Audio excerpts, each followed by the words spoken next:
I tell the cab driver 1020 Walnut, and didn't he let us out here? Don't look like any place I was ever in before. Get a load of this. Gone, but not forgotten. Rest in peace. I think we're in the wrong house, old pal. Here's the letter Aunt Mary wrote Mom. Dear Jenny, that's Mom. We are most happy that Hercules, that's me, will be able to come and spend the weekend with us. And we're happy that he can bring his friend, Wilbur Maxwell. That's you, check? Check. We are looking forward to the boys' visit. We have moved and live at 1020 Walnut. That's here. Bob, that's Uncle Bob, has changed jobs again, and we think he's finally found something he likes. And looking forward to the arrival of the boys. That's us. Your loving sister-in-law, Mary. And I guess this is the place, all right. Wonder where everybody is. Probably preparing for us. Nailing down the furniture, locking up the valuables, vaccinating the cats, and stuff like that. I'm really going to enjoy this weekend. Just going to forget all my trouble. Just going to relax. Me too. Gonna forget everything about school. Today in math class I says, Miss Simmons, I ain't concerned about the square root of 625. Hypotenuses don't worry me. And I don't intend to crack a single book this weekend. Yeah? What'd she say? Nothing. She wasn't in the room at the time. Funny no one's here. What time was he supposed to arrive? Mom wrote Aunt Mary a card and had me mail it. I got the card right here. Dear Mary, the boys will arrive on the 8:30 train Friday. Wonder why they weren't there. But you didn't mail it. Of course I didn't. I ain't crazy. What's in me mailing, but I can just give it to her in person. Hey, that's right. Hadn't thought of that. Gotta hand it to her, old pal. Anyway, Mom phoned her last night and said we'd be in on the train. You know something? What? I bet you we shouldn't have come on the bus.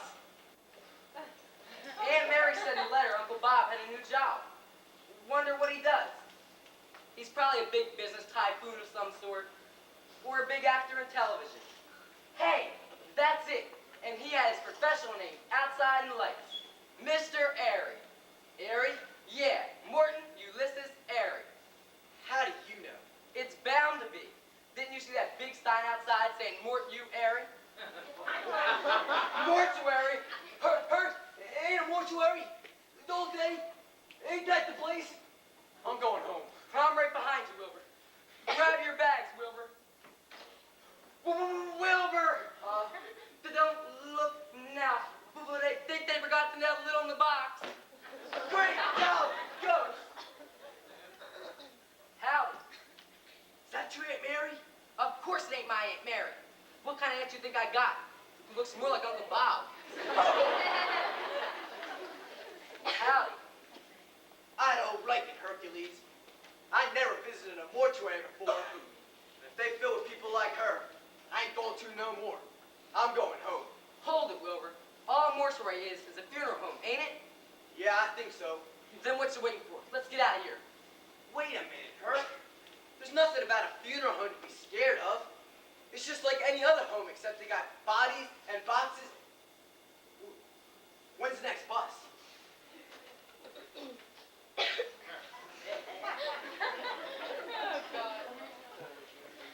Our son, you Hercules? Reckon this must be Wilbur. Glad to meet you boys. I'm Claude. Claude the caretaker. Reckon you've met Daphne here. She's the maid. Say howdy to the boys, Daphne. Howdy. Most people don't think Daphne has much to say, but after she gets to know you, she still don't. She makes up for it in actions, though. She's the athletic type. Once threw a horseshoe over the peg 90 feet once. That's pretty good considering that the shoe was still on the horse at the time. You boys aim to stay a while? Well, that is... You'll like it. Nice and quiet. Is Uncle Bob a sure enough undertaker, Claude? Well, he's Mortician's son, if that's what you mean. Yep, he's been here about 2 months, I reckon. Why don't you make yourselves at home? Where does that door go to, Claude? Leads into the rest of the house. Living room, dining room, kitchen.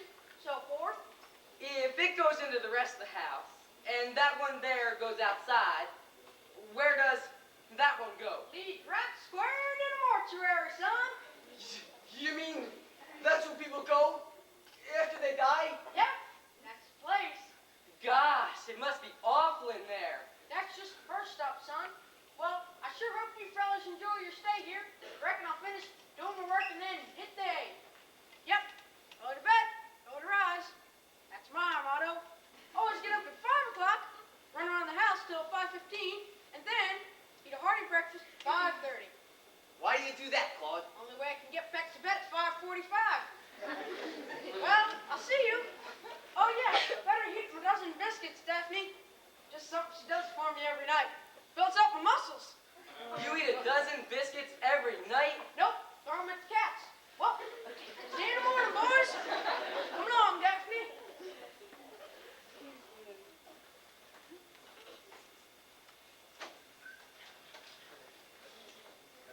I don't like it, Hercules.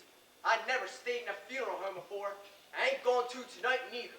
I'm going home. Now wait a minute, Wilbur. You can't walk out on me. Who's walking? I'm running, boy. But me and you is pals, Wilbur.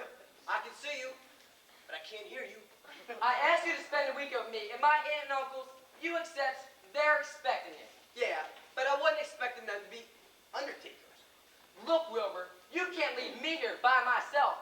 Me and you is pals. Yeah, some pal. Bringing me to a mortuary.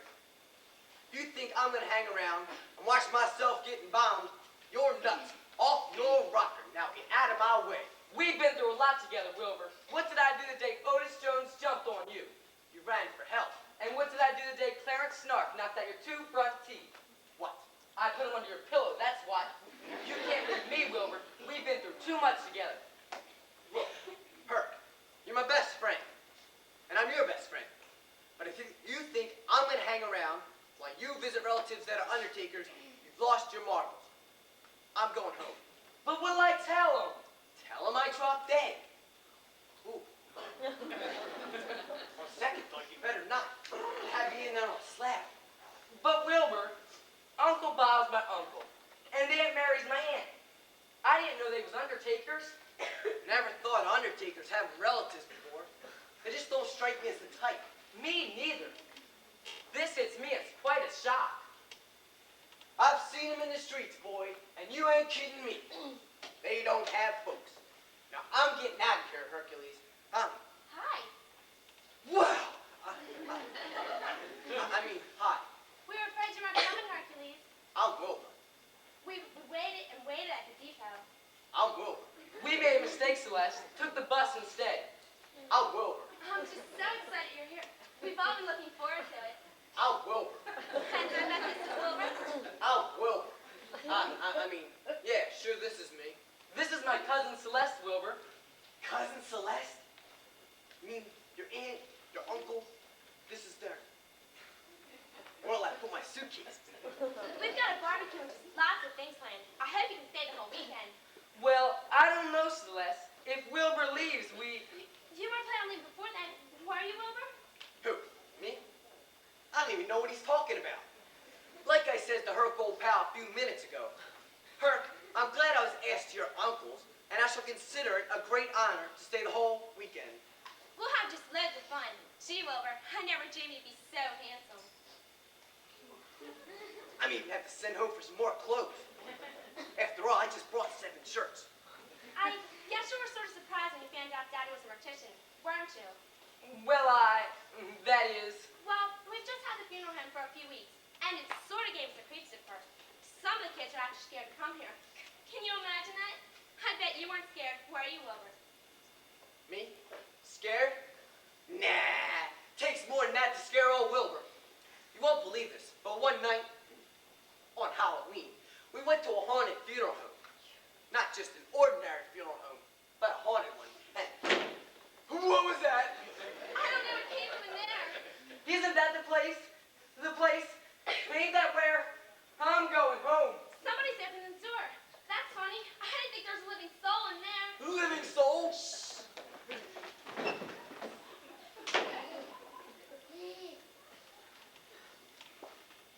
Hi. What in the world are you doing? I'm playing follow the leader. Who it? Just me. I'm the only one brave enough to follow myself in there. Well, Wilbur and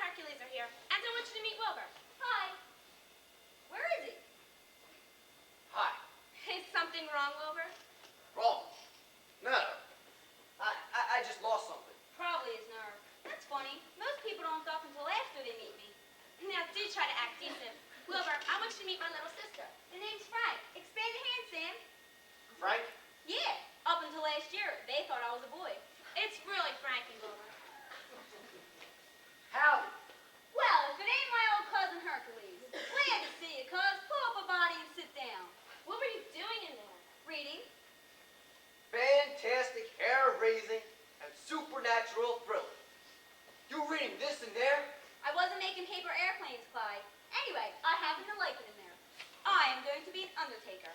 I'm following in my father's footsteps. But it keeps me on my alert. I keep falling into holes.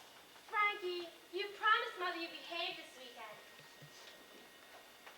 My goodness, but she does humiliate me. There ought to be some kind of law against sisters between the ages of 10 and 12. Well, I hope you won't be scared here. Like I say, some of the kids are. There's nothing to be afraid of, though. And anyway, it's empty now. You mean there's no one? No one? That is... Well, we haven't had a funeral for 3 or 4 days, and there's none in the near future, Hercules. Well, I hope you won't be scared here. Oh, by the way, you boys will sleep off in Frankie's in my room, and we'll sleep in here. You most certainly will not. Me and Hercules will sleep in here. Won't we, Herc, old pal? We certainly will. She did say there wasn't any in there, didn't she? Yeah. We certainly will. We ain't gonna put no one to any trouble, are we, Herc? We certainly ain't. You sure she said it was empty? Sure, I'm sure. We certainly ain't. I'm sure that Hercules brought you over. Here's such a gentleman. And I'm glad he asked me to come. Well, I'll show you around the house so you can meet everyone and get acquainted, and then we'll raid the fridge. Sounds good. We ain't had nothing to eat since we got off the bus 15 minutes ago.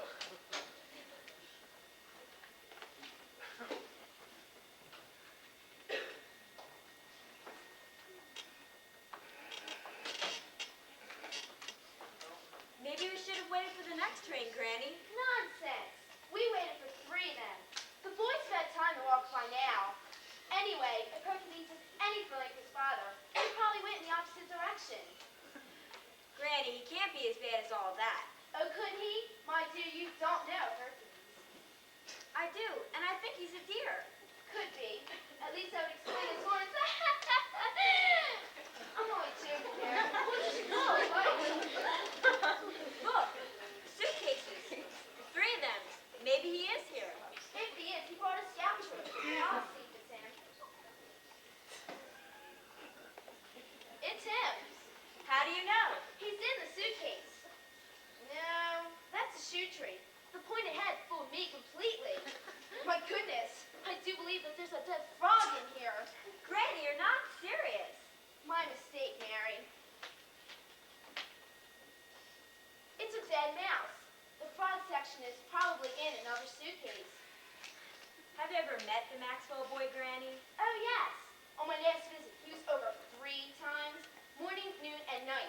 And he's the athletic type, Mary. He runs through everything in the house. I was warned to nail all the furniture to the floor. Oh, he's just like any other boy. Yes, I guess you had better nail down the furniture. But mark my words, that boy will be a terrific football player someday. One afternoon, after school, they were playing in the backyard. And Wilbur got the ball, and he ran past others like they weren't even there. My, he must be athletic. He is, and he just scored too. I hadn't tackled him on the goal line. Well, I guess they're around here somewhere. Shall we go face the charge? I'm game, Mary. I've been in training for 3 days. Well, I guess we better top off in here, can we? I'd rather doubt he's back yet. The ambulance wasn't in the garage, so he was evidently called out suddenly. My goodness, Granny. I did hope he wouldn't have anything to do this weekend.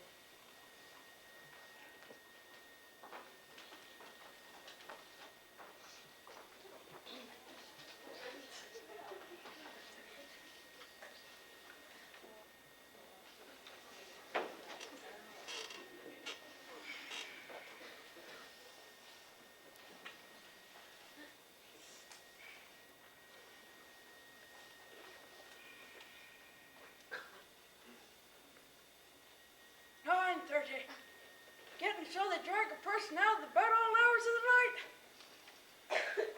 Reckon I ought to be used to it by now. Getting so they don't have respect for the living.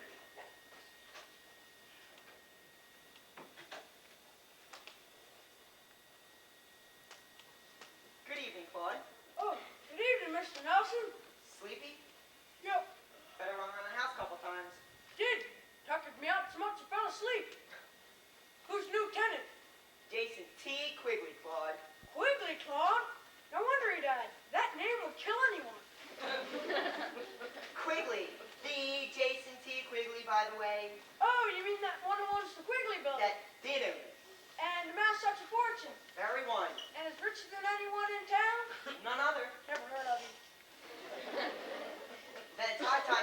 Donna Quigley. Get some of the boys up and bring them in. Mr. Quigley, huh? And him with all the money. I remember what old Uncle Jim always said, son, you can't take it with you. He was a bright one in the family, but Uncle Jim did. He took it with him? Yep, got his head caught in the printing press and we couldn't get him loose.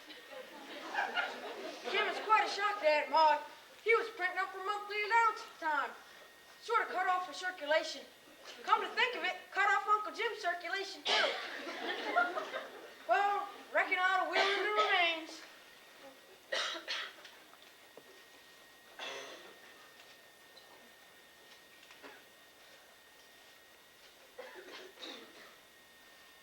Coroner's office, please. Hello, George? This is Bob Nelson. Yeah, Jason Quigley. That's right, George. Jason T. Quigley. Routine enough. His heart, after all, the old boy's speedometer was practically registering in the 3 brackets. Funeral will be sometime next week, I guess. Closest relative was his sister, and he had a great granddaughter, I think. Yep, reckon he's done all right. I mentioned taxes, smog, and women drivers, and he just smiled back at me.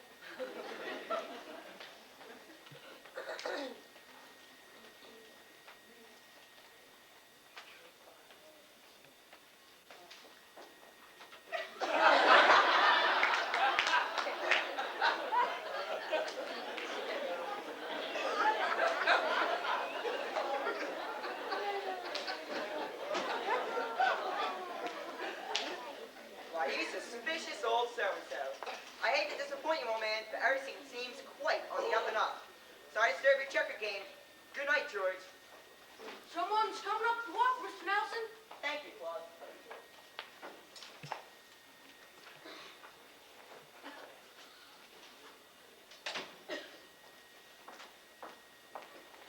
How do you do?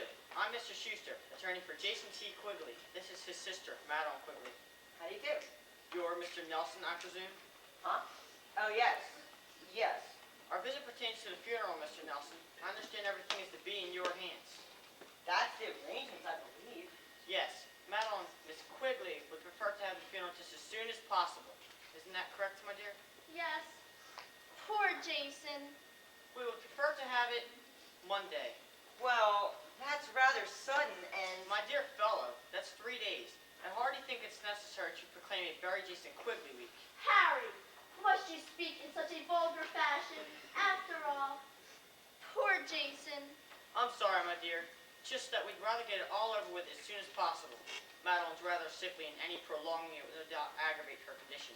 You're so kind to think of me, Harry. but would that give us ample time to notify all of the family? The only other living relative is a great-granddaughter, Nina. She lives with him and Madeline. Well, what about her parents? They're deceased in an accident a couple of years ago. I see. I'm terribly sorry. You needn't be. She's well taken care of, and she shall continue to be. Shan't she, Madeline? Of course, Harry. Then I presume it's all settled. The funeral will be Monday. Well, Monday morning. Early. He had a new gray suit. We'll bury him in that. Jason always looks so nice in gray. Now, my dear, we must be strong. I'll try, Harry, but it's all so terribly, terribly sudden. Well, we'll be off. I'll call you in the morning, Nelson, to make further arrangements. Good night. Poor, poor Jason. Now, my dear, we must be strong.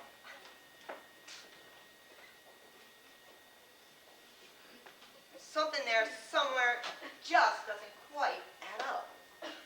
What doesn't add up, dear? What? Oh, nothing, Mary. I was just thinking out loud, I guess. The boys are here, Bob. Fine. Daphne will make the bed for them in here. I insisted that we sleep in here, and the girls insisted that they'd sleep in here. But then Wilbur and Hercules insisted that they'd sleep in here. Well, grab a couple of suitcases, dear, and we'll take them into the other room. You'll really get a big bang out of Wilbur. He and Celeste are hitting off in a big way. Fine. Well, I was hoping I could take the boys ride hunting tomorrow, but now I don't know whether we'll be able to make it or not.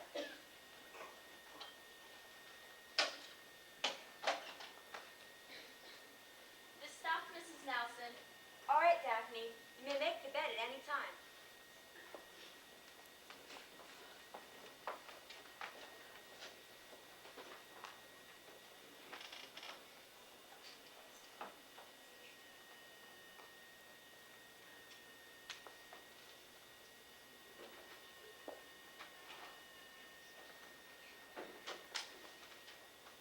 Howdy. Ain't you gone to bed yet? Yep, but had to get right back up. The call came. Had to bring in Mr. Quigley. What you doing, Daphne? What do you think I'm doing? I'm putting up a Christmas tree. Grab hold of that other end.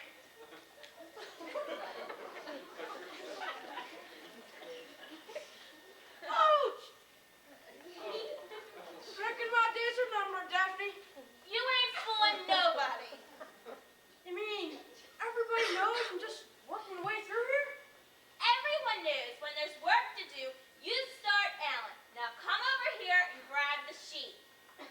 You know what I need more than anything else in the world, Daphne? Get off of the sofa. I need love, understanding, sympathy. Get off of the sofa. Nothing would give me greater pleasure than taking you for dinner worse, Daphne. What are you driving at? Oh, I was just thinking, it'd be sort of nice seeing my shovel standing next to your broom.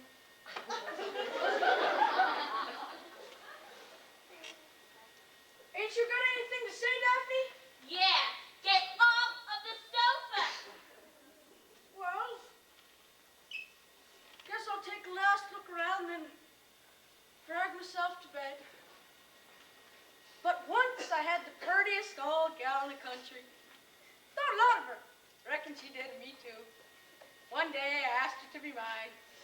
She accepted. What happened? Nothing. We was only 3 years old at the time.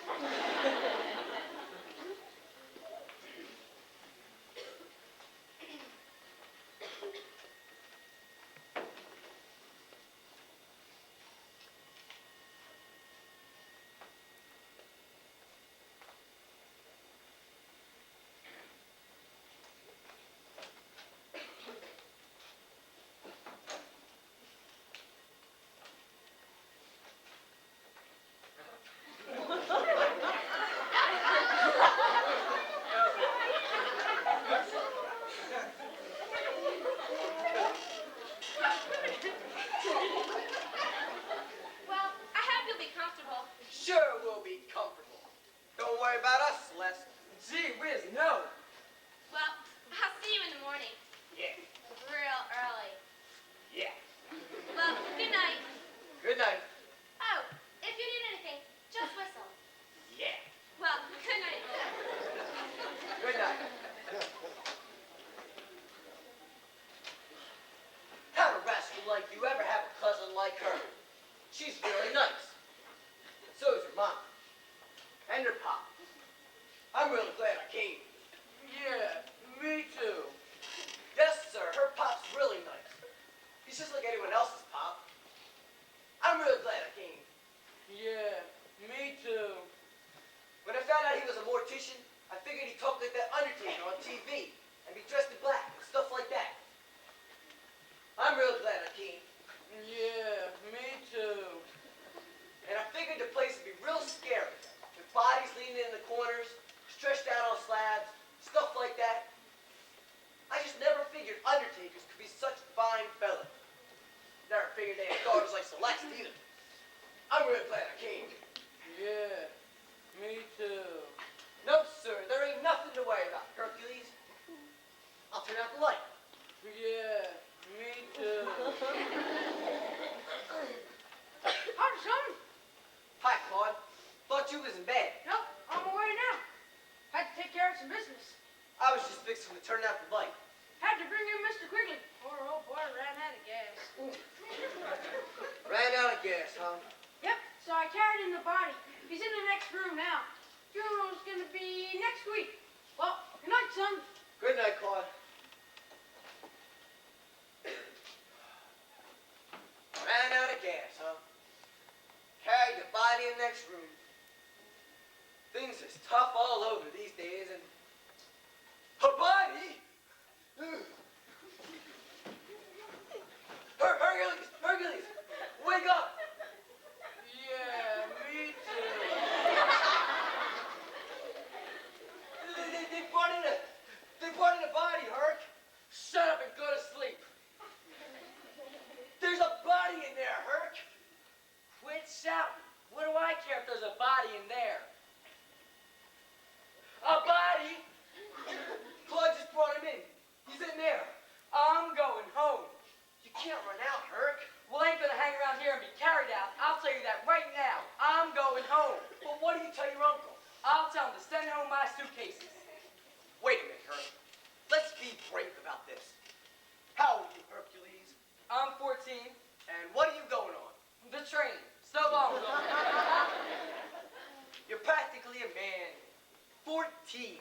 Men don't get scared of it.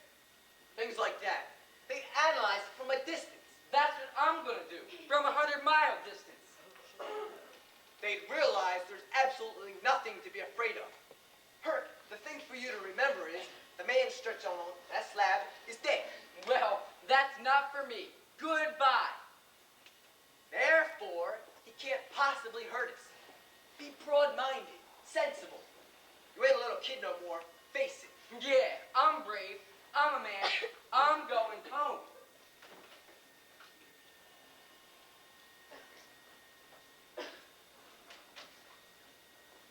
You know, you're right, Wilbur. I just lost control for a second. Don't squeal on me. I was a little scared at first myself. Come on, let's hit the sack. After all, there ain't nothing to be afraid of. If the people are alive, you have to fear them, right? Right. Turn out the light, Wilbur. You're closer than I am. You turn it out. You're scared. Who's scared? You are. That's who. After all, there ain't nothing to be afraid of. Show you whether I'm scared or not.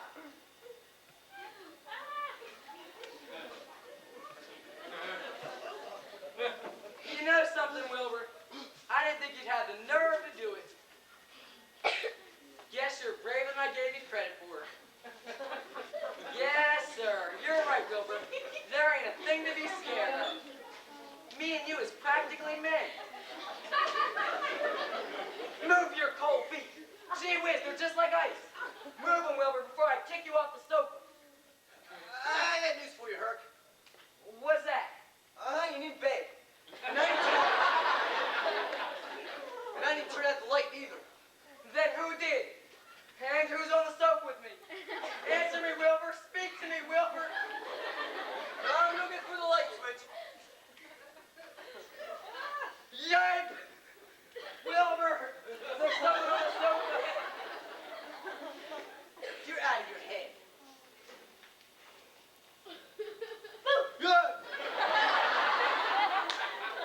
I'm getting out of here. Things like this just don't happen. Who is it? I've never seen him before. Or no one that looked like him. I think it's the fella that was in there. Then how'd he get out here and on our sofa? Stop talking and start running, Herc. Look, he's moving. Great job, it goes. Evening. Who turned on the light? I did. Who turned it off? I did. I can't sleep with that infernal light in my eyes. Now turn it off. Don't just stand there. Turn it off. Who are you? My name is Quigley. Jason Teakley. Quigley? My card. I just remembered. Left them all in my coat pocket. But Mr. Quigley, you're Dead. Precisely. Can't live forever, you know. but you're supposed to be in there. Over my dead body, those damn glamour marble slabs are just too hard. Now this is more like You get off our sofa. your sofa. Your sofa. Do you live here? Are you paying to stay here? Then stop your griping and turn out the light. Nothing to it, boy. Hercules' Uncle Bob owns this place, and we're visiting for the weekend. And that's our sofa. And I'm Wilbur Maxwell. Isn't it for the weekend, huh? In that case, I guess I'll give you your sofa back. So you're Wilbur Hercules. Glad to know you, boys. Oh, hey. I keep forgetting I'm dead. People always have respect for the dead and are real quiet around them. But they refuse to shake hands with them. Here, take your sofa back. I'll go back in there. I do wish they had better accommodations at these places. By the way, I'll have some orange juice for breakfast, bread toasted on one side, 2 slices of crisp bacon, and scrambled eggs. Cup of steaming coffee, too. Here's a little something for your trouble. Oh, yes. Don't let anyone see you bringing in my breakfast or lunch or dinner. Lunch and dinner? I get hungry just laying around not doing anything.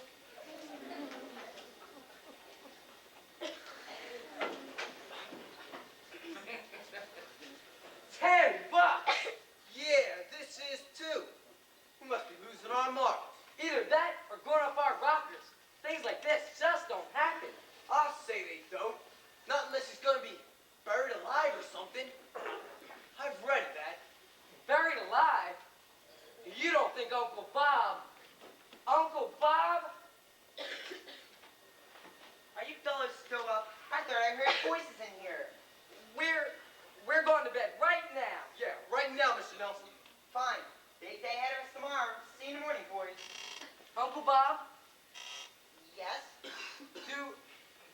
walk around after they're dead?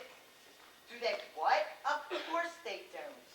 And eat scrambled eggs with bread toasted on one side. You boys have been reading too many thrillers or watching too many scary movies. Now go to sleep. Yes, sir. Yes, sir.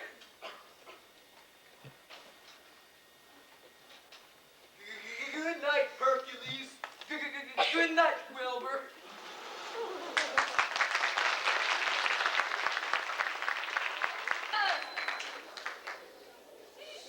It's thundering, Wilbur. Yeah.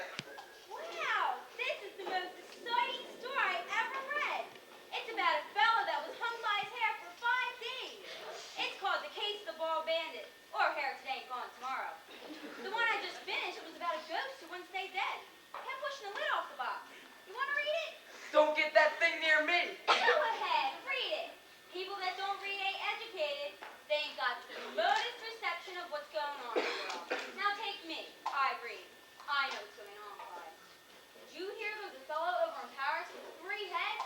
I feel sick. You want to read one, Wilbur? Oh, thank you. I'll stay. I read one last week about 4 bodies coming back to life in a mortuary and playing poker.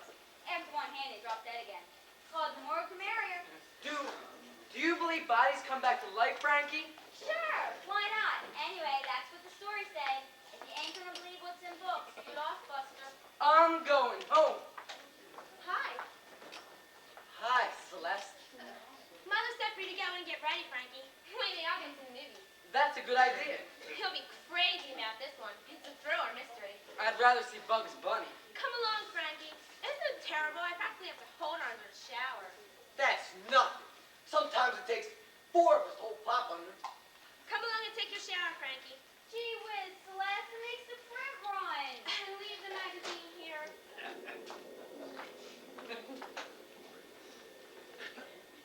I wish it would stop thundering, Wilbur. I'm scared. Scared? What do you got to be scared of, Herc? Just 'cause we're in a funeral home, and there's a body in there, and he gets up and he walks around, and it's thundering, and ain't no reason. Reason. I know what you mean. I don't get it. I may be dumb, but things like just don't happen. You're right, Herc. People don't jump off marble slabs and order scrambled eggs. You're right, Herc. Corpses don't travel over the place in their nightshirts. They stay put. You're right, Herc. And anybody that says he's seen it happen has got a hole in his head. You're right, Herc. Hold it, Wilbur. Just watch what you say. Thing is, we saw with our own eyes, in our own room. I just don't get it. Maybe we didn't see it, Herc.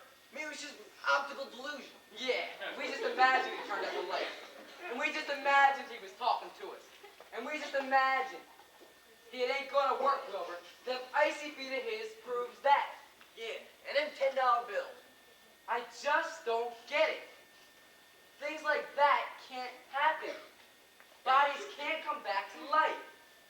And they can't crawl in bed with you. And they can't order scrambled eggs. And they can't... I'm going home. What's wrong, Herc? Speak to me, Herc. Evening, gents. Mr. Quigley! Looks like we might get some rain. Always liked the rain. Used to go walking in it when I was alive. Oh, sure feels good to stretch. Get stiffing out on that sled. You know what the evening paper is?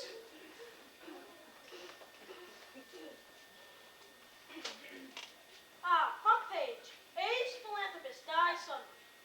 He was a philanthropist. Is that something like a Methodist? That's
going home. Gee whiz. It's just like the kind of stuff you read in books, Mr. Quigley. I'm going home. And a glass of milk, huh? Always figured that stuff get a person eventually. That and spinach. So long, Wilbur. Yes, sir, this is really exciting. You know something? A good detective... Herc? Who are you, Herc, old pal? Herc? Speak to me, Herc.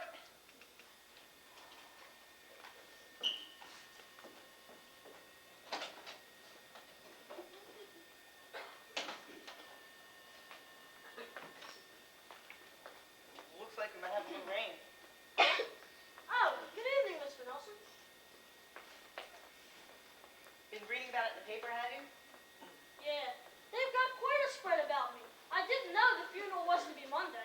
I didn't either until last night. Your lawyer informed me. His actions have been quite suspicious. Wonder why he's in such a hurry. Tuesday or Wednesday would have been soon enough. And if we're rushed too much, we'll miss the boat completely.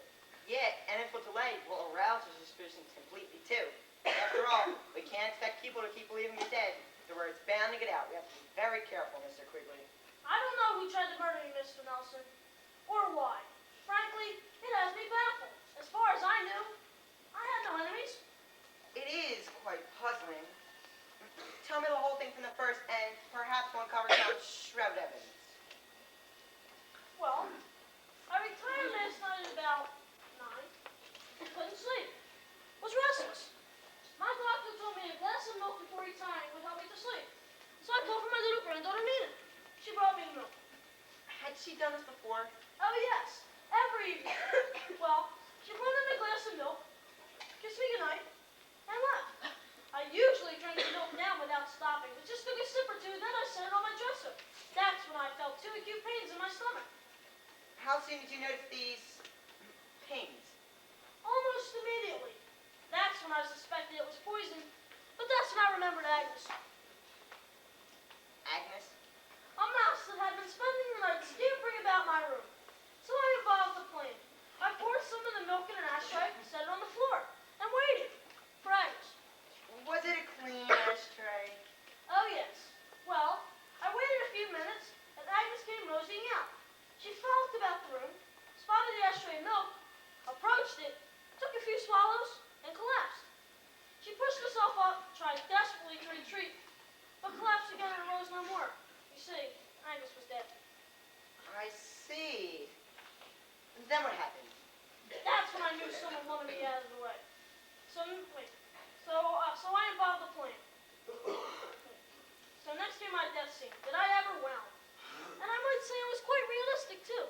Played the lead in my high school play once. Well, just before gasping my last gasp, I had them call you. It was on the way to the hospital that I first told you of my plan. I'm still not convinced we're doing the right thing, Mr. Quigley. There's nothing illegal about it. You have my permission. After all, I'm really not dead. I've never been so alive in my life. Always lived a good mystery, Mr. Nelson. But, wait till I meet this culprit face to face, someone's gonna hit the ceiling. Rather imagine that would come as quite a shock. Shock? I'll steer the socks off. We haven't too much time now, Mr. Nelson, and we can't fail. Our only real weapon is the element of surprise. That's why you've got to stay in there. You can't be wandering all over the house. If too many people know you're still alive, the word will soon leak out. Okay, Mr. Nelson, but it's quite morbid in there. Anyway, I keep hoping I'll get another glimpse of that lovely woman I saw with Miss Nelson. You mean Granny? My goodness, but she's a knockout. She's all right, Pete, and can she jitterbug? Jitterbug? You two jitterbug? Where? In there. What a woman. She's a real hot babe. I think I'm quite in love with her. Every time I see her, my glasses steam over. Well, you better get back to your roost. You're planning on steaming over. It'll burn through. Oh, there you are, Jason. Amy. Mary, we're going to have to do something with these two. Since he met Granny, we can't keep Mr. Quigley on a slab. When I look at you, Amy, all I can say is, boing. These two have been jitterbugging, Mary. Jitterbugging?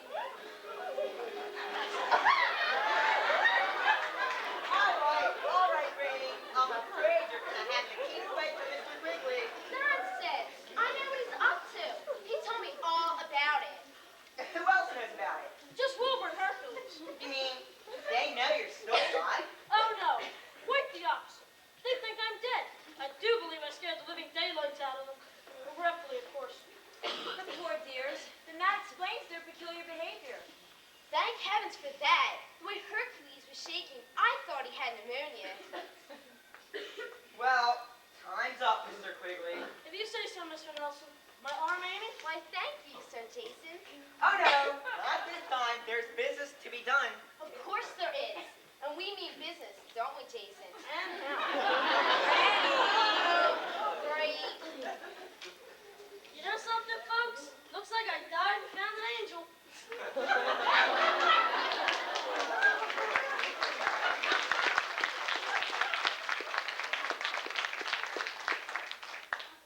Granny, just how did you and Mr. Quigley become such good friends? Well, it's a long story, so I'll tell it. It all really started when I was 2 years old. 2 years old? Yup, that's when I first found out there was little boys. I probably wouldn't have thought nothing about it then. But one afternoon, me and little Albert were playing house. I remember it as plain as if it was 70 years ago. I was the mama, he was the papa, and there was my little doll, Sadie. I remember I turned around, looked at Albert, and it hit me. Love? No, Sadie. He banged me over the head with her. Granny, what about you and Mr. Quigley? I'm coming to that. Well, when I was 3, I met Chester. Granny! Oh, all right. It all really started this afternoon when I dropped my tea towel. Your tea towel? Yup, dropped it out the upstairs window. And he picked it up? Nope, picked me up. He picked you up? Yup, I parachuted down in it. Granny, you didn't! Recited. That sounds like fun, doesn't it? For heaven's sakes. Bob, I don't like this at all. This business of having Mr. Quigley here like this. It just doesn't seem right. Don't worry, Mary. It'll all blow over soon, and we'll get enough publicity to keep us in business for years. Well, we can certainly use the money, all right. After all, I'd like to build a home away from here. Some of the girls' friends won't visit because it's a mortuary. And I hate having company sleep here, too. Well, you won't have to for long, dear. You'll have me in your home. You bet you will. Well, I sure hope so. But if I didn't have so much confidence in you, I'd be about ready to pull my hair out. And yours, too. None of that, Mary. Pull yours out to me, my dear. I simply don't have it to spare.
Is this the place, Dr. Brown? This is it, Nina. Do I get to see my grandfather now? Soon, dear. I miss Martha, you know. He was the 3rd best person to me in the world. The first 2 were my mother and father. Now that grandfather's gone too, that just about leaves 3 strikes on me. Don't worry, Nina. Madeline and Mr. Schuster will take good care of you. Oh, sure. I know that, I guess. But a person wants more than to be just taken care of, Dr. Brown. They want someone to talk to and trust and believe in and things like that. Grandfather understood all of my problems. Do I get to see him now? Soon, Nina. I don't care what you say. I'm going home. But Hercules, I ain't hanging around here another minute. I ain't. You can plead till your tonsils roll out on the floor. You can't change my mind, boy. I'm a man of decision. When I decide on something, that's it. Hi. That's it.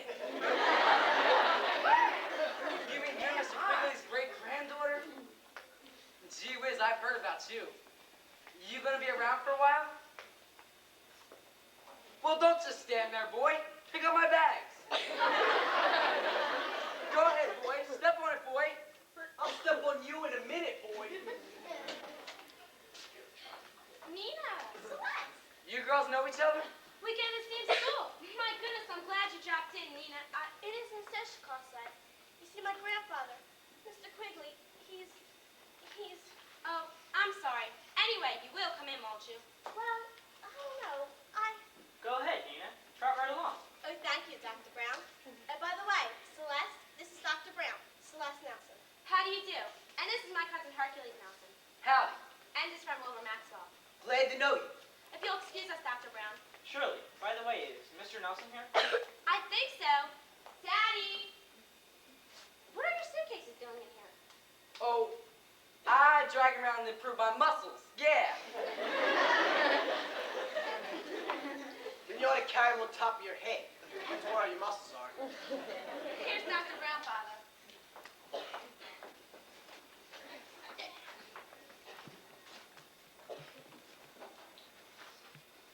Oh, Dr. Brown, how do you do? Glad to meet you, Nelson. I was Mr. Quigley's physician. Yes, he told me all about you. Sit down. Nothing derogatory, I hope. Oh, no, he had implicit faith in you. Nelson, I don't want to shock you, but you haven't discovered anything that would lead you to believe. That would make you suspect foul play? What do you mean, Doctor? Well, from what I've gathered, you know, bits here and snatches there, things haven't been too tranquil at the Quigley household. His sister Madeline and some fellow named Schuster are just like that, and for the past few years have had designs in the entire state, and I dare say would have gotten two, until Nina came along. Oh, I see. She took up with the old man in a big way. They were great pals. They went everywhere together. She was the best thing that happened to him since vitamins. Well, naturally, he decided to make a few changes in his will. That was had been done today, and it's unnecessary to add that it wasn't. Well, things are starting to add up. What? Nothing, Doctor. I was just mumbling. That's why I asked her if there are any signs of foul play. His dying Eve and changing his will seems just a little bit more than coincidence. Well, you may be sure, Doctor. I'll give it plenty of thought. The paper said it was his heart. Was it his heart, Nelson? Well, You mind if I see the death certificate? the death certificate? Well, that is... That's all right, Nelson. I'm sorry I brought it up at all. I realize it's overwhelmed you, as it has me. It left you a little befuddled. I may be wrong about the whole thing. And again, I may not be. Do you mind if I take a look around? Why no, Doctor. Feel free to roam about at your discretion. Thank you, Nelson.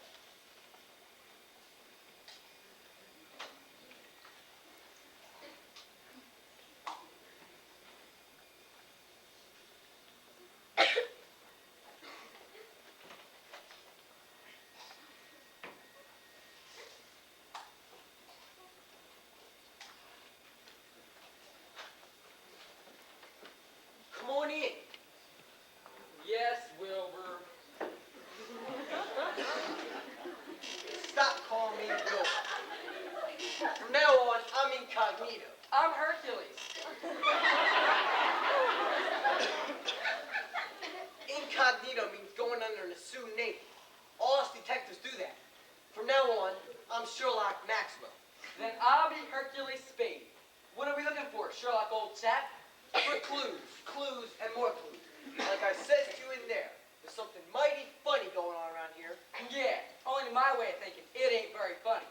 Maybe I got a distorted sense of humor, boy, but I never did find it amusing watching dead bodies walking around. Never thought of Frankenstein's just being real hilarious myself. What I mean is, there's something fishy going on. We're gonna find out what it is. I'd rather stay and talk to Nina. She's just about the best thing since sliced bread. Outside of Celeste, that is. What a female. I hate to see a wonderful girl like Nina have something like this happen to her. You know something? She done a lot of her grandpa. That's why we're being detectives, Herc. That's why we've got all this stuff to your uncle's. There's something mighty peculiar going on around here. We're gonna find out what it is. We know Stips can't walk around. Check. Check. And we know there's bound to be something haywire somewhere. Check. Check.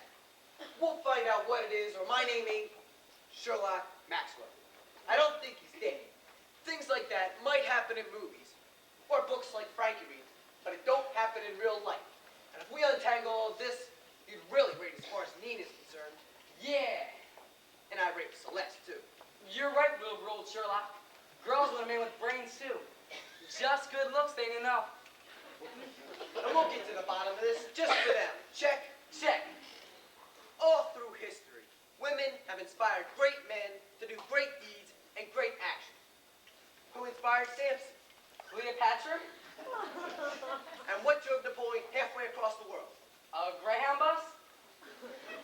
And who was responsible for Julius Caesar's every move? The rent collector? The woman in every case, Hercules. All through history. Wherever you find men, you find women. That figures, except in the YMCA. And we're gonna crack this case. You got your magnifying glass? Start looking for clues.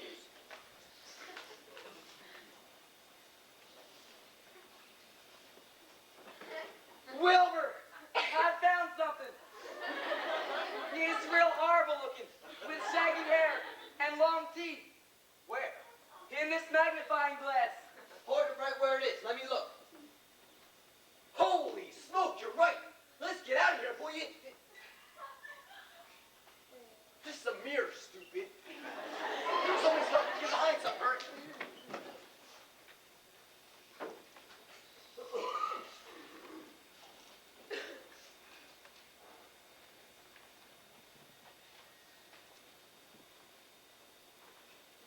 Bob,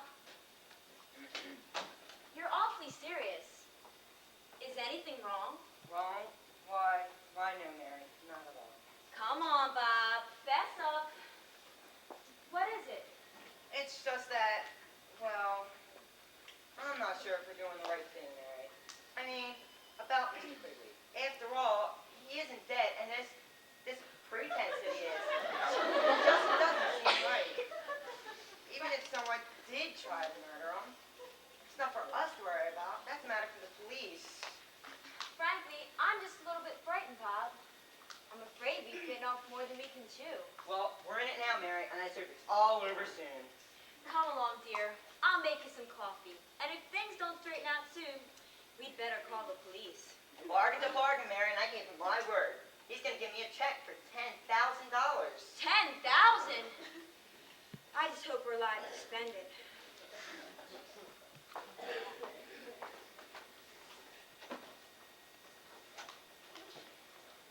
Did you hear what I heard? I heard. Just as we figured. He ain't dead. Yeah, we ain't so dumb. Someone tried to do him in. Wow. Yes, sir. If we get to the bottom of this, we'll straighten things out for Nina, and Celeste folks, and everyone. Yeah, and if things don't turn out right, we'll be straightened out, boy, right in there on a slab. There ain't nothing to worry about, Herc. Big detectives always win out in the end. Just look at Dick Tracy, Harry Mason, Columbo. Just when things look the darkest, and they're about to be done in, they solve the case. You're right. We ain't got a thing to worry about. We're gonna crack this case. You got your magnifying glass? Never mind. We gotta find some clues. You go out to the garage and see if you can find something. The garage? You mean outside? In the dark? By myself? Well, okay, Chief. And if I find anything, then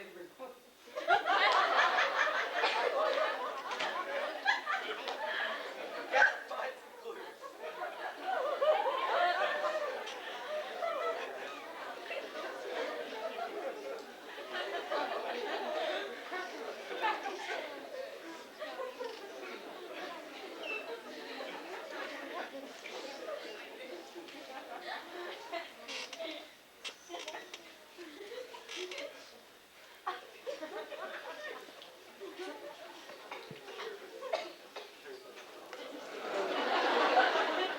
Howdy, son. Hi, Claude. What you doing? Looking for clues. I'm gonna be a big detective someday. I'm good at figuring things out. Yeah, me too, son. I figured out everything there is. But one. Women. Can't be done, son. Now take Daphne, for instance.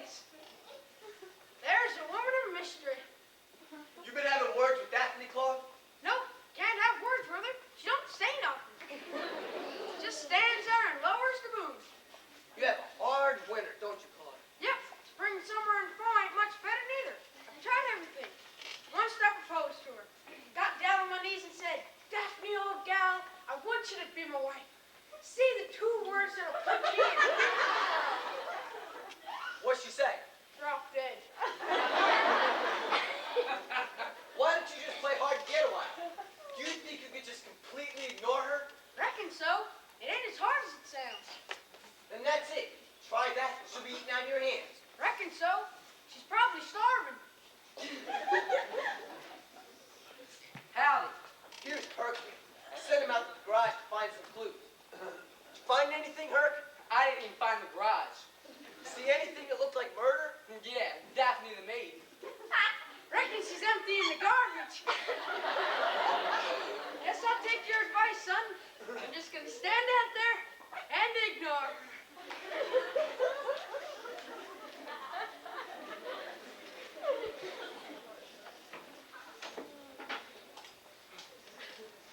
The only thing we found out yet, we found out by hiding her.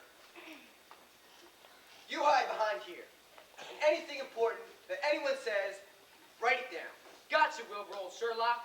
Anything significant or worthwhile, write it down. Gotcha, Sherlock. I'm gonna have a look around outside. See you, Spade. See ya, Sherlock.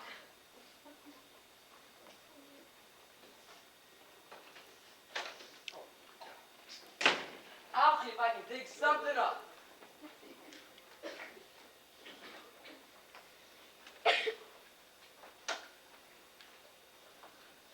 Hi, Hercules. That is you, isn't it? Hi, Nina. Yup, this is me. I'm going to take Nina in where her grandfather is. She thought an awful lot of him and wants to say him. He was better to me than anyone's been for a long, long time. And now I'm all alone. You won't think I'm a sissy if I cry, just a little, will you? There really ain't no need to cry, Nina. But he was so good to me, and now I won't have anyone at all. But Nina, your grandfather isn't really dead. All I had is... What? He isn't really dead.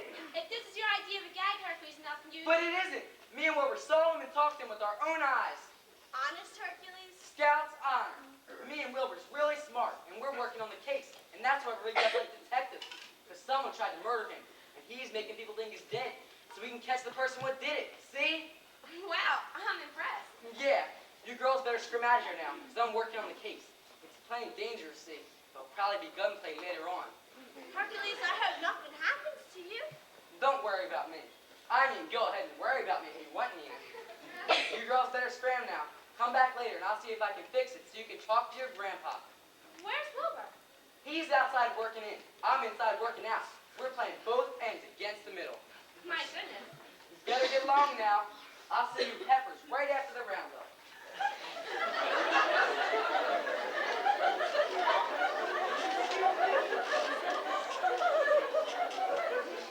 Let's see. I'm to write down everything important. Yes, sir. Hercules Spade.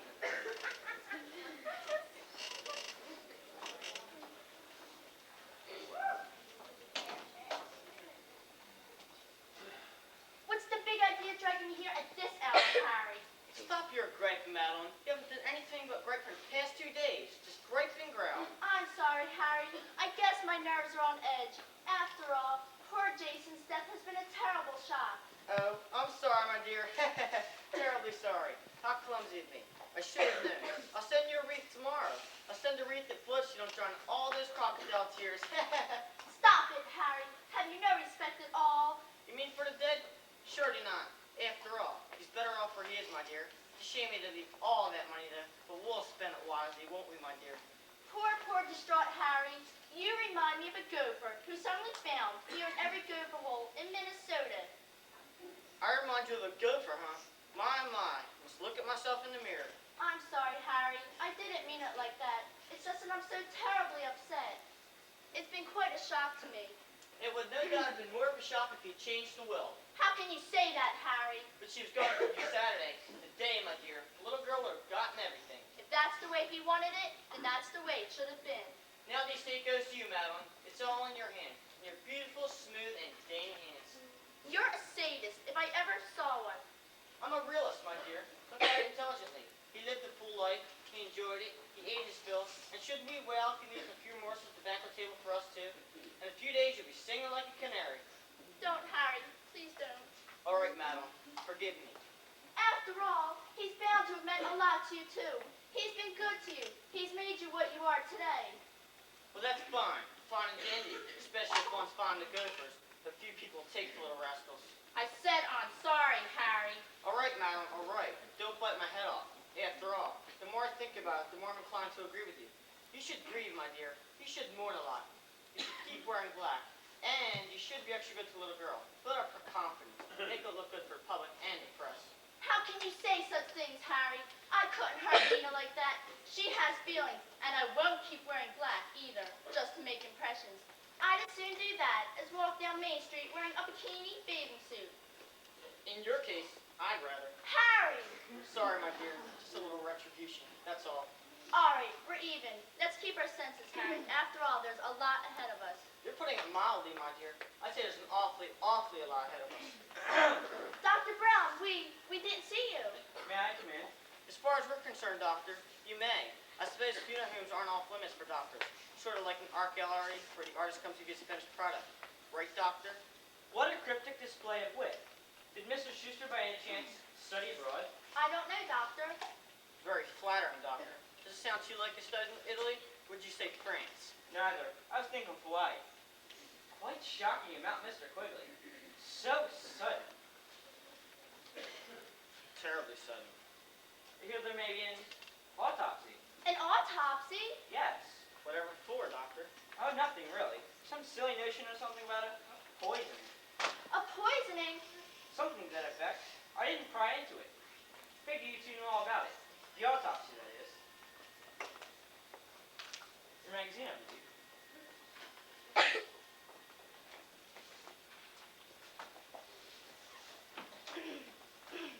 Hi.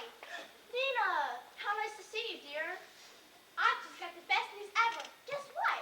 I have no idea, dear. What? Grandfather isn't dead at all.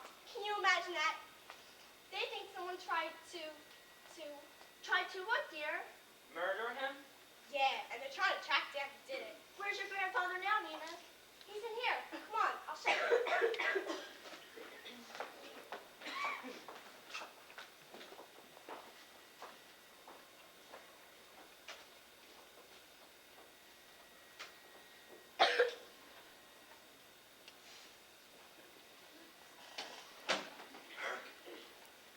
You got anything? Herc? Wake up, Herc! Huh? You were supposed to write down everything important that was said. Oh yeah, got it right here. Listen to this, boy. Nina Quigley is the sweetest and cutest and nicest girl in 3 states, and her boyfriend is Hercules Nelson.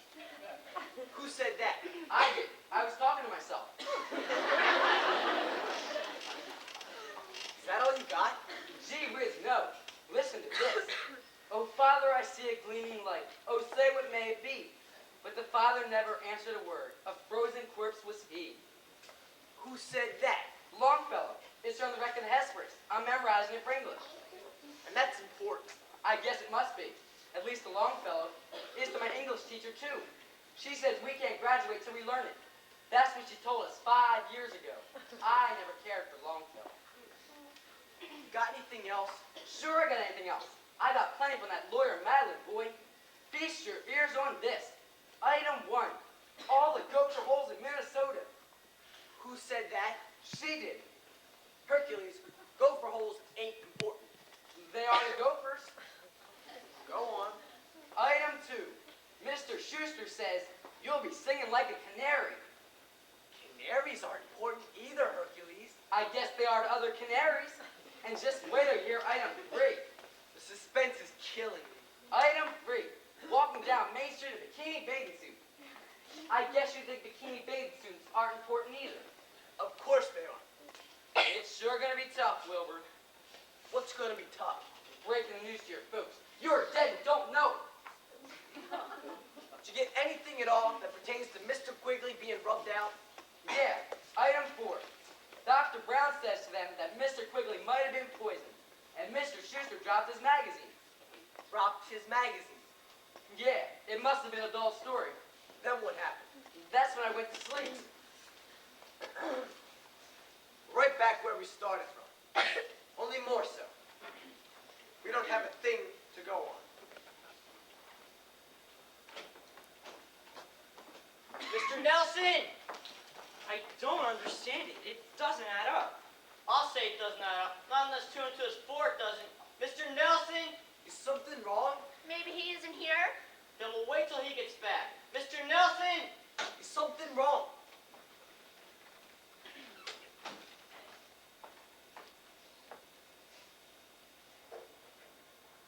Mr. Schuster, how do you do?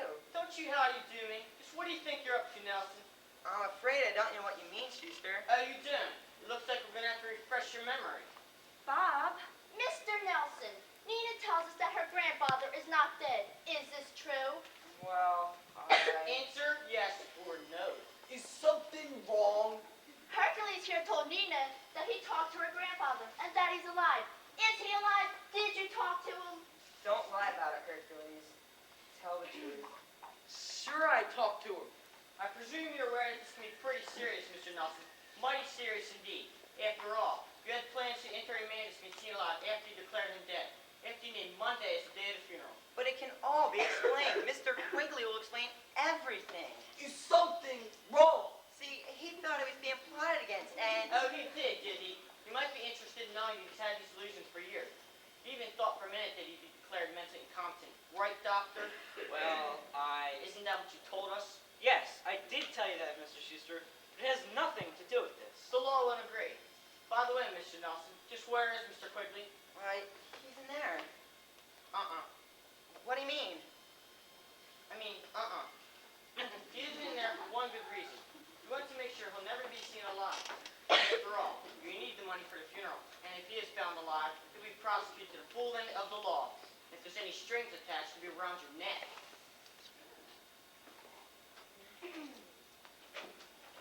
He's in there, isn't he, Mary? Mary? No, Bob. He isn't. I don't get it unless...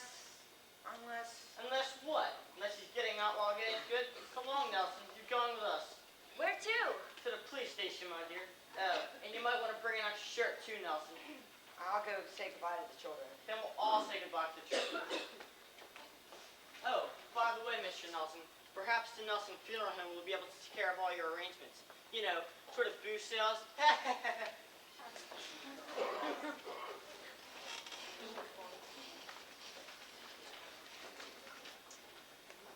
You know what I think, Will? Found he was still alive. I would have done the same thing. I guess I talked too much. Now, Nia, it isn't your fault. And it's not Hercules' fault for telling you either. He thought he was doing the right thing. He didn't want to see you suffer. He's such a gentleman and very sympathetic. Yeah, he thinks it's all his fault. That's why I locked him up himself upstairs in the bathroom. he's a creep, a murderous, lecherous creep. Frankie, you should be ashamed. Hercules is a sweet boy. Hercules, I'm talking about this creep in the book. He was in this 20-story building, see, and he pushed 3 women straight out the window, see. Luckily for them, he was in the basement at the time. It's amazing how quickly things can happen. Everything looked so bright yesterday. And now, today, everything's lost. Maybe it isn't, Mrs. Nelson. Things looked dark for me yesterday, but not now because my grandfather might still be alive. Maybe your sun will be shining again tomorrow. I hope so. Well, what did Father do wrong, Mother? He didn't do anything wrong, dear. But it appears that way. He was merely trying to do a good turn. To help Mr. Quigley. To let him stay here. And they appear to be making plans for his funeral. You see, Mr. Quigley was supposed to be dead. And he thinks someone tried to... Well, just don't worry about it. You wouldn't understand. This really comes to me as a shock. It's a shock to all of us, Frankie. I just can't figure it out. After all, I thought sure it was the butler that did it. Now even Mr. Quigley's disappeared. And even if he is still alive, that won't help Bob too much. If they don't convict him of murder, they can still ruin us. He'll never be able to get a job here in town or any other town. Golly, Mrs. Nelson, I didn't realize it was this serious. You mean somebody's got to take the rap for somebody else and hop the fall guy, Mom? Roughly speaking, Frankie, that's about it. They'll throw the book at him. They threw the book at a fellow in this story. They ruined him too, but had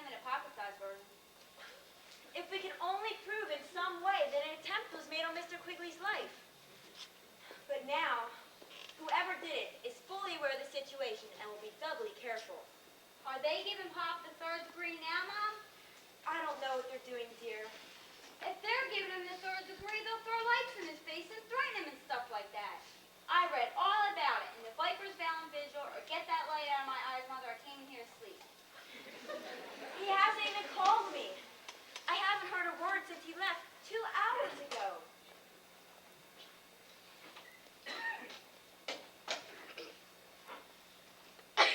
Hi. Hi, Wilbur.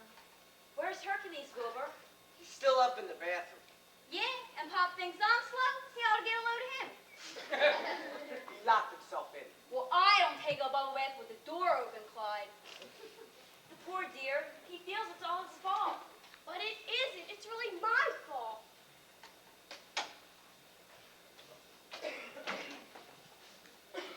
Anything else tonight, Mrs. Nelson? Get my coat, Daphne. I'm going to the police station. Take my advice and plead innocent, Mrs. Nelson. No matter what they accuse you of, plead innocent. Mr. Nelson's there, Daphne. Now please, hurry up. Yes, ma'am. They accused my uncle of stealing a horse once and was going to give him the chair. So he pleaded innocent. They didn't electrocute. They hung him instead. Hung him? Yeah, that's the only way they could get him off of the horse. I want to go with you, Mrs. Nelson. Me too, Mother. I want to be in on everything that happens. After all, maybe I can help in some way. All right. Get your coats. We'll be right back, Mother.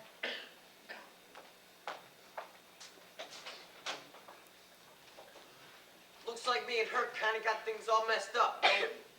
You most certainly did, Wilbur. You two behaved admirably. I'll say we have. We cooked everyone's hash. We landed Mr. Nelson in the clink and probably got poor Mr. Quigley done in for good. Yeah, we behaved great, all right. Everyone's going down with the ship but us. Now don't feel that way about it, Wilbur. We don't blame you and Hercules. And we don't blame Nina. It's our own fault. We played cops and robbers when we should have stuck the ring around the Rosie.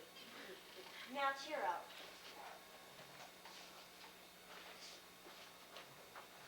Here's your coat, Mrs. Nelson. Thank you, Daphne. Now, Frankie, don't burn down the house. And Wilbur, don't let Hercules do anything rash. We'll be back as soon as possible. Bye, Wilbur. Bye, Celeste.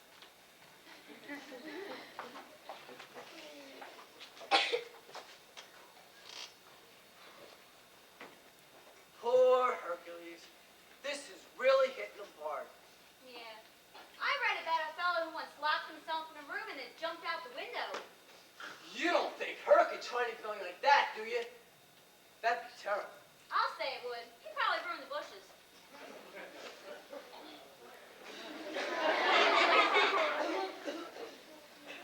Howdy, Wilbur. Howdy, Frankie. Hi, Claude. Where's everyone going to? They're all down at the police station. Things are really busting out all over, Clyde. How you make it out with Daphne? Ain't gone too well, son. You ignored her like I said? Yep. I went out where she was a while ago, son. She spoke to me. I ignored her. Just kept on walking. Then she turned and looked at me. Just kept on walking. Then she hollered something about Frankie's bicycle landing from me. Then what happened? Just kept on walking, son. Didn't let on, son.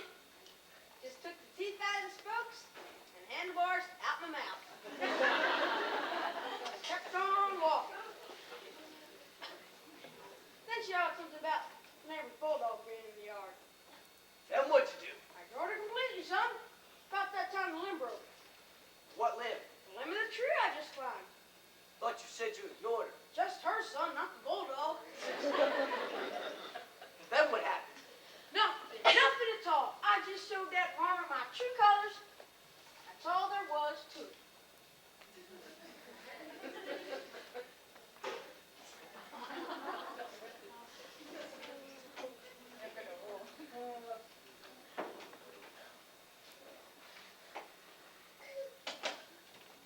Howdy.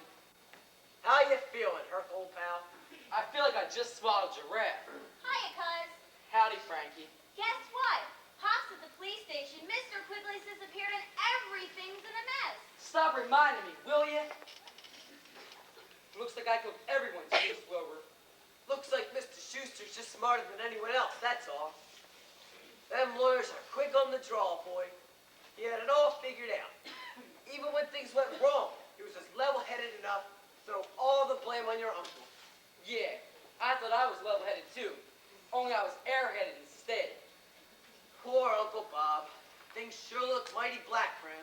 And Aunt Mary, and Celeste, and even Nina. The way things stand now, there ain't no way of catching the culprit who did it. Even if Mr. Quigley showed up, no one would believe his story. Only, I don't think he's going to show up. I think he's a dead biscuit. And here they call him corpus delictis. I think Uncle Bob's going to be a dead biscuit, too. Things sure look dark. If there was only some way out, some way to prove that Uncle Bob is innocent, and that someone tried to rub out Mr. Quigley. Yeah, only whoever did it ain't going to try anything no more. I think all is lost. I'm of the same mind you are, Herc. The same mind as me? We're worse off than I thought. Just like in this book. Do you realize they didn't catch the guilty ones till the very book did? You know what you do, Herc? What? Jump off a cliff. Let's not lose our heads over this. We know Mr. Schuster, the lawyer, and his lady friend did it. There's only some way to catch him. Do like they did in the book. Oh no, I ain't jumping off no cliff. They baited a trap for him, see? The hero had it all figured out that a psychiatrist had done the shooting, see? So he had the man who was supposed to have been shot. His name was Albert. He had Albert go back to his home in the mountains, told the psychiatrist Albert was home, then followed him. And you know what he did? Yeah, he jumped off a cliff. That was another guy. The psychiatrist marched right into Albert's home, went in, took out his pistol and bingo. The detective caught him with the goods, red-handed, see? Just as he was fixing to drill the victim. Oh, he was a dentist. He was a psychiatrist! You get the drift, don't you, Wilbur? Sure, we'll follow that pattern.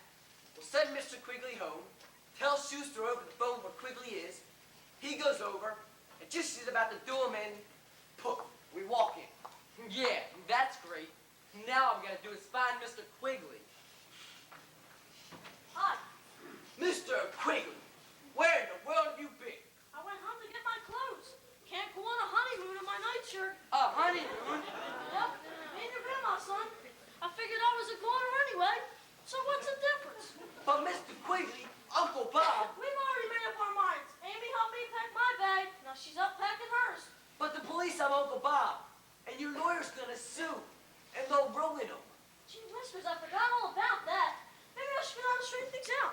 But that won't do any good, Mr. Quigley. No matter what you say, they won't believe you. He says you aren't responsible. Of course I'm not responsible. He's the one that's responsible for the whole thing. The pigeon-toed scoundrel. What are we gonna do? We got a plan. Surefire thing that can't miss. You show up down there, Uncle Bob's ruined.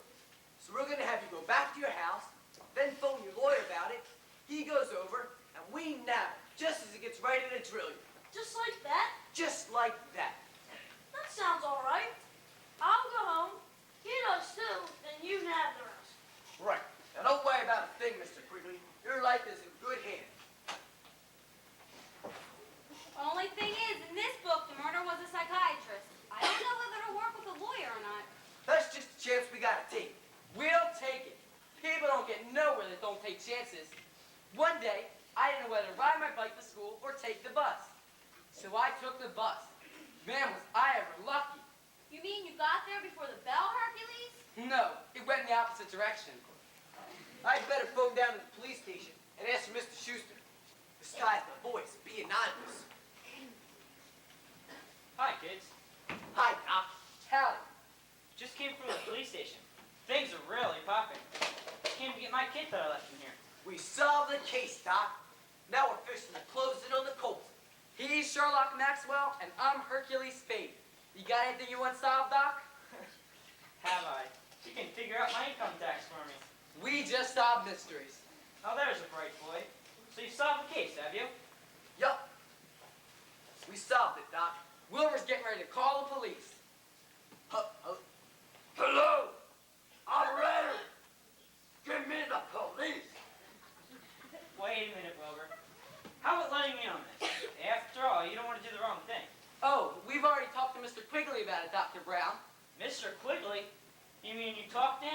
Recently? Just a few minutes ago. Now he's gone home. Now we're gonna phone and tell Schuster about it. He goes over to the house, and we catch him red-handed. How's that sound? It's a chance. People have to take chances, Doc.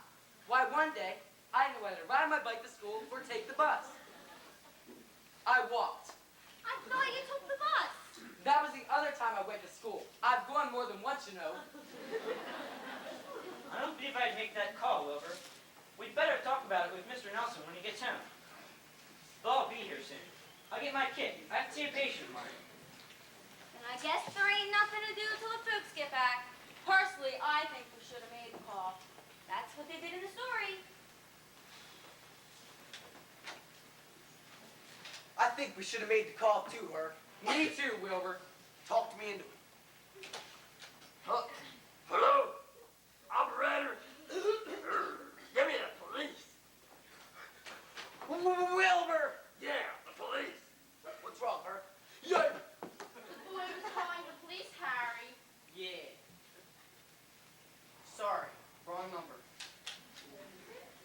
Something wrong, boys? Hercules. That is he. I didn't have a thing to do with it. Come on, boys. Let us in on it. Wilbur here. Stop passing the buck. Come on. What is it? Don't both speak at once. You don't want to talk to us, Mr. Schuster. Wouldn't you rather talk to Mr. Quigley? Mr. Quigley? Yeah, he. Stop racing your motor. Now what is it, kid? He's at home. At home? I think that's just who we do want to talk to, Madeline. Let's get out of here.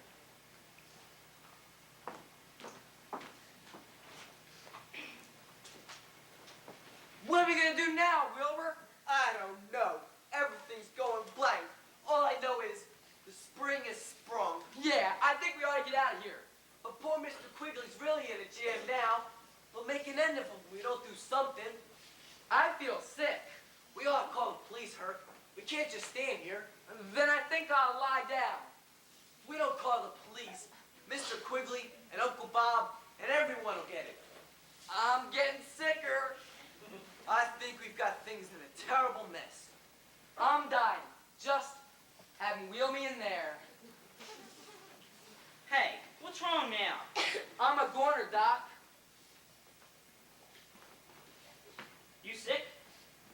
Stick out your tongue. Uh-huh. What's wrong with them? Hey,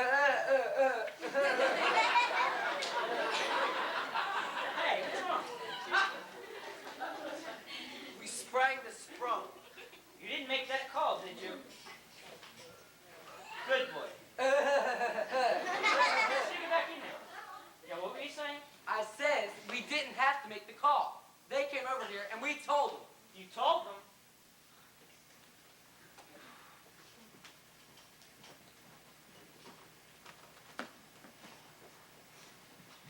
Here. Take a couple of these, Hercules. Will they cure me, Doc? Sure, they'll straighten you right out. Here, you too, Wilbur. Just chill 'em up, boys. Yep. Figured it all out pretty good, huh now? Me and Hurst gonna be detectives. Work ourselves up to the top and be #1 detectives in the country. After all, there ain't nothing in this detective business. We had it all figured out. How we gonna get over Mr. Quigley's? No hurry. Like I says, we had it all figured out. I even had Herc hide behind here and write down everything that was said. Yeah, I even eavesdropped on you, Doc. Just listen to this. Item 1. Mr. Schuster looks like he owns every gopher hole in Minnesota. And item 2, he said something about a canary. And item 3 is about bikini bathing suits. And item 4, that's you. You came in and said that Mr. Quigley had been poisoned. And that's the clues right there. Simple, huh? We may call ourselves Brains Incorporated because we really use our noodles. And wait a minute. What'd you just say, Herc? I didn't say nothing. You was doing all the talking. No, I mean about Mr. Quigley being poisoned. I didn't say it. Dr. Brown said it. He said Mr. Quigley had been poisoned. Great jumping corpus delectis! What is it, Wilbur, old pal? There wasn't nobody knew that Mr. Quigley had been poisoned except Mr. Quigley, Uncle Bob, and the one who poisoned him. And that means What are you driving at, Wilbur? I'm driving at the fact that Mr. Quigley and Uncle Bob didn't tell another soul. And therefore, there's only one possible way for Dr. Brown to know. Very sound reasoning, my boy. In fact, I'd call that deductive reasoning. We'll give you an engraved E for effort. We'll have it engraved in your tombstone. Tombstone? I need another pill. I hardly think so, my boy. The 2 you took will be quite sufficient. You see, 1 was all I put in Mr. Quigley's milk. And you took 2, Hercules. I'm sinking fast. Of course you are, my boy. And in 5 minutes, she'll be history. History? Can't you let me die in peace without reminding me of that? Oh, you don't like the thought of it, huh? No, we're having a test in it Monday. Looks like we're goners, Herc. Dead biscuits. I'm afraid so, boys. Those pills are very powerful. So long, cruel world. This is it. This is it. Herc, do you remember that quarter I borrowed from you a year ago last Halloween? Yeah, The quarter you said you'd never get back? yeah. You're an honest man, Wilbur, a fine fellow.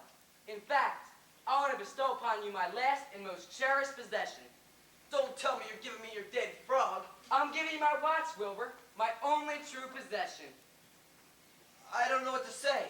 It don't have any hands, but it's a watch, just the same. Are you sure you want to give me this? I'm dead certain. So long, Hercules, old pal. This is it. So long, Wilbur, old friend. This is it. Everything's getting dark. I just blacked out. What happened? Your cap fell over your eyes. What in the world's going on in here? We're cashing in our chips, Frankie. We devoured some poison pills. So long, Frank, old pal. Did Dr. Brown give you those pills out of that bag? So long, my eyes. That's not poison, it's aspirin. Oh, it is? It most certainly is. I poured out the pills myself and then filled the bottle with aspirin. I'm gonna have the pills analyzed, see? Are you sure about those pills, Frankie? Sure, I'm sure. Give me back my quarter. And give me back my watch. You thief! Being as how the doctor did it in the story, I suspected you and had it all figured out. And what'd you figure I'd do when I found out you suspected me? I haven't got around to thinking about that yet. You better start thinking. Well, a luger.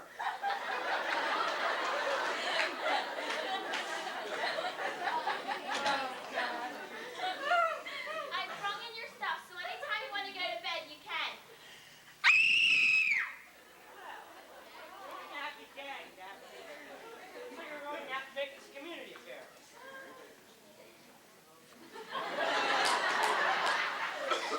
Howdy.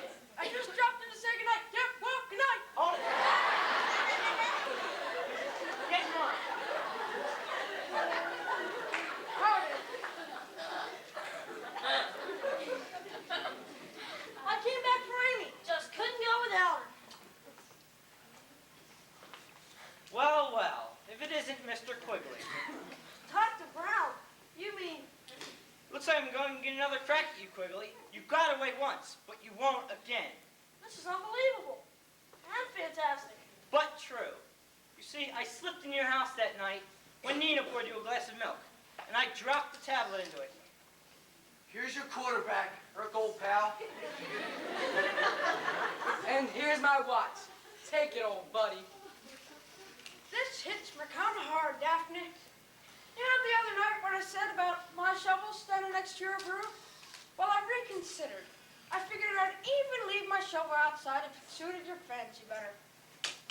What I'm driving at, I was just wondering if you'd reconsider your negative reply. I realize you ain't for saying any unnecessary words, but if you nodded one way or to the other, well, I know we could have made plans for the honeymoon. You mean you was gonna go to Niagara Falls, Claude? Nope, Barcelona. Well, looks like this is it. Sorry I have to do away with all of you like this, but...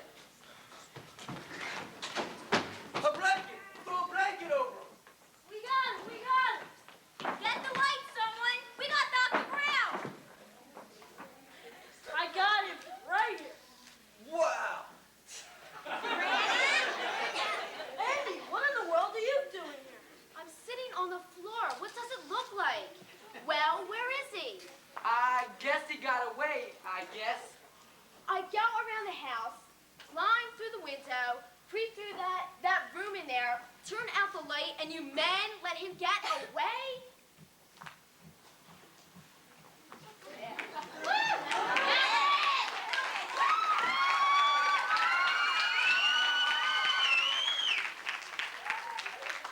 Daphne, what a woman. Yup, Yep, what?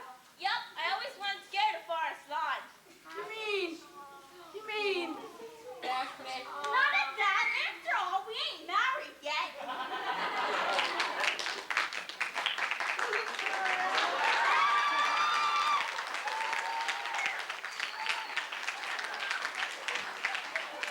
Granny, what in the world are you doing on the floor?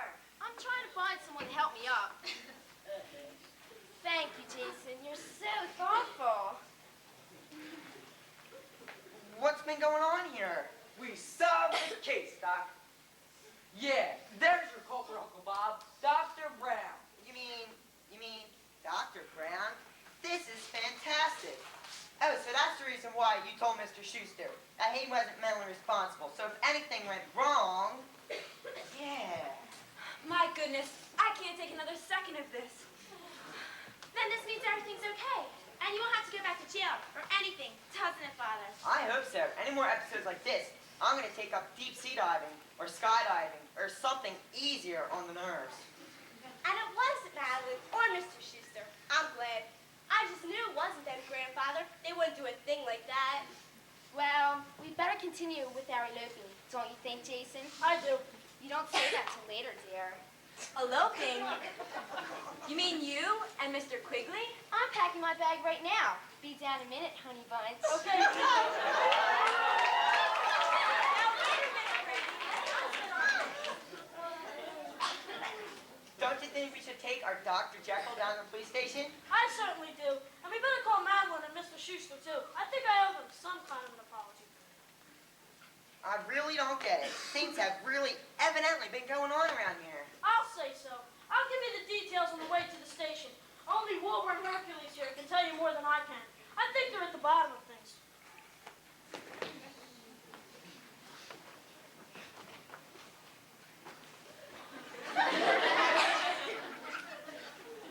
Golly, Hercules, you boys really are heroes.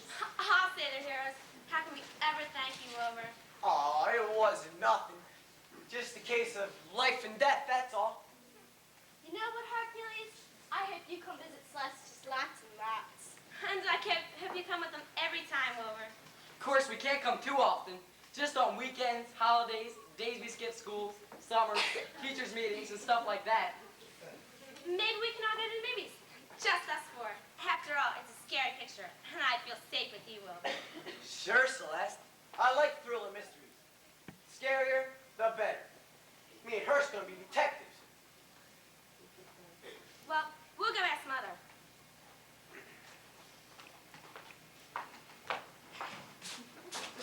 Some detectives. I solved this case, and you bozos get the credit. That's the way with the whole sad human race. Oh, no you don't. Me and her solved this just as much as you did. A woman moves a man over a high obstacle, and he gets the credit just because he was the first over the top? Booey. We'll try squaring things with you, Frankie. Here's a quarter. And here's a watch. Of course, don't have any hands, but it's a watch just the same. What do I care if it has hands or not? I can't tell time anyway. My commission? At this rate, 8,710 years, I'll be able to retire. Yup, this is the way it's been all through history. Man gets the praise, the glory, and woman gets everything he owns.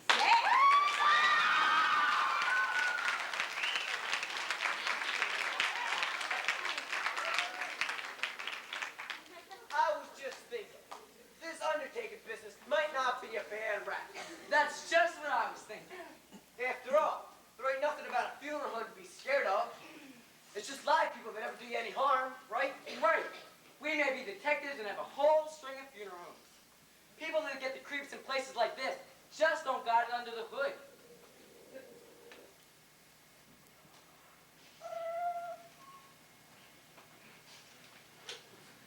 Hello? Yeah, this is the Nelson Funeral Home.